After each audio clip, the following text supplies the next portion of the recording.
Hello beautiful people, I'm Hui Ping from SPJ Quill.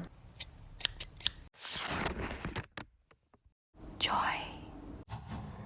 History of art may be very boring to some, but knowing the history before you start creating really benefits you in the long term, and it will definitely help when you face your bottleneck period.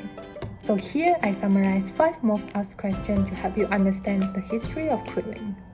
5 questions are: first, where did quilling originate from? Second, why is it called quilling? Third, who invented quilling? Fourth, what is the purpose of quilling? And 5, how to quill. Where did quilling originate from? Although its exact origins are a mystery, the art of quilling is thought to have originated in ancient Egypt. More recently, quilling has been practiced as an art form in Renaissance France or Italy, as well as in 18th century England. Why is it called quilling? The name quilling refers to a goose feather, quill too, were used to coil the strips of paper around. Who invented quilling? It is believed to have been created by French and Italian nuns and used to decorate religious objects in an effort to save money. What is the purpose of quilling? Back in the days, quilling filigree was fashioned to stimulate carved ivory and wrought iron, two very costly details. When the paper quilling was gilded, it was hard to distinguish from metal, making it a good option for struggling churches. Back then, paper quilling had its heyday in England during the 18th century. In addition to embroidery, only the upper-class woman would have time and material to practice this meticulous art form. Paper quilling was also considered a proper pastime for young women and was taught in boarding school.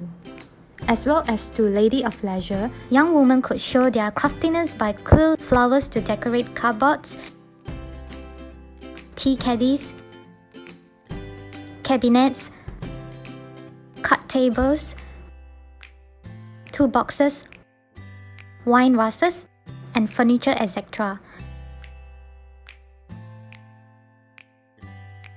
But this practice waned by the 19th century. There are relatively few examples of paper quilling during this time. Arts and crafts have a way of reinventing themselves, just like trends.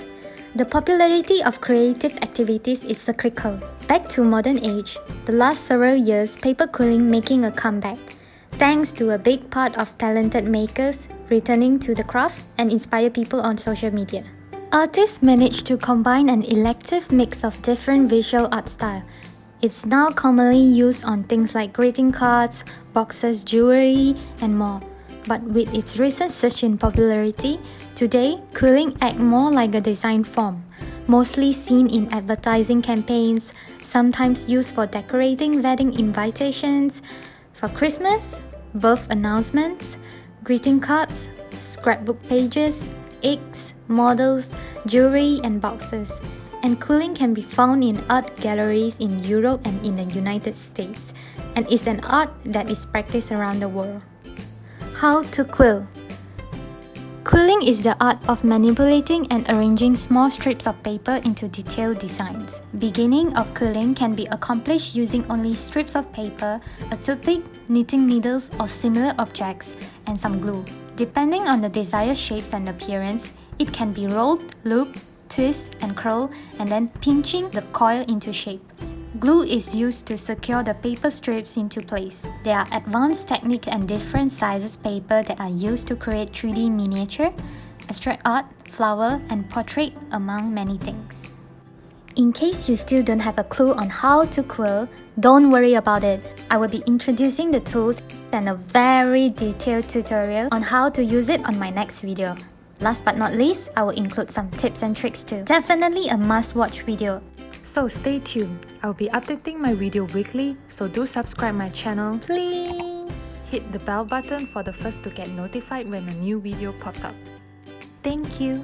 At the end, I just want to express why knowing the art history is important. By learning from the past, we will have a better understanding on how they use color, the composition, rich insight into various world cultures, and widen our appreciations of art. The more art history you know, the better you become at noticing things and being analytical. It is important to really look at a piece of art and understand what makes it compelling. This analysis is useful for your own art and for understanding what the artist might have been trying to communicate. I love to see more artists out there starting to quill. I hope this video helps you to have a different perspective when creating art.